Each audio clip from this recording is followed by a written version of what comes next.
I'd like to dive into a conversation that it seems like the marketing industry's been having, I don't know, since I got into this business. And it's always, everything's in silos. We got to break silos. We got to be working together. Everybody's got their things. And it's almost like, we're all on the same team. Why are we having skirmishes against each other? And last year, you were part of a brilliant case study in kind of rallying these disparate groups to kind of one North Star. And for our listeners, what I'm talking about is in 2024, Mastercard underwent an organizational restructure. Change at this scale naturally tests leadership. So how do you keep teams focused and inspired during times of transformation while ensuring the collective vision stays clear and energizing? You want your teams to know, like, you're the team, I got your back, but you're also part of a larger thing. How do you balance that? Okay, so there's a lot in that question. So let me take a running start at it and correct me redirect me if you need to. The first is, look, any such change can be disruptive to people's lives in a very personal way, right?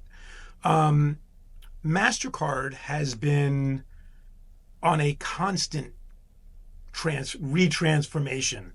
I got to Mastercard in 2006. We were 3,000 employees.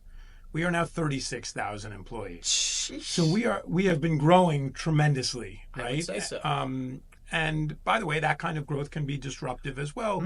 But it speaks to our ability to constantly change, to evolve for the next growth curve. And I believe that's what we've done here. So let me talk about the business side of that first, which is, look, it gives us a real opportunity to be more buying group focused, organizing ourselves by capabilities. We talked at our investor day about how payments throws off a lot of data. That data then enables our services that I mentioned earlier, that then gives us the opportunity to not only monetize, but become more competitive to win more payments. Right. Right? Virtuous circle. And so this restructuring helped unlock some of that potential.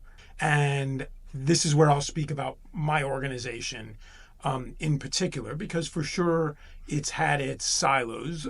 We've, as a result of acquisitions, have, brought team members on.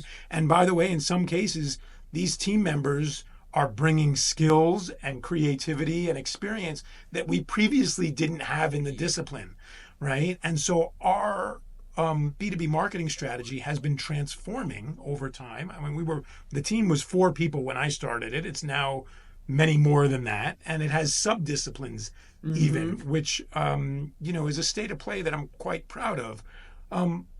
But it requires those that are there continuously learning, and then, bringing in new talent. And so here's my example.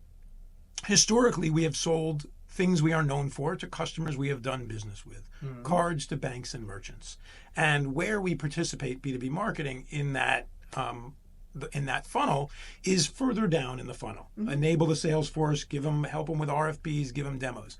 Now we are also, in addition to that, selling things we are not known for to customers that we may not have done business with, either different customers themselves or different buying centers within existing overall customers.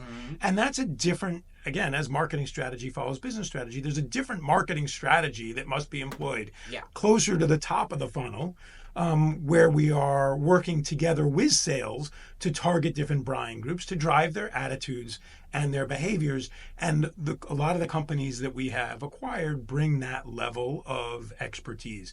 And so this restructuring has enabled it in a way for us to come closer to being one community of people that learn from each other across business units and regions. And it has uncovered some of the operational synergies that we are capable of. For example, rationalizing the tech stack. We don't need 8 of something. One of something works. In fact, one of something works better because it unlocks a single view of the customer. Thank you. Took the words out of my mouth.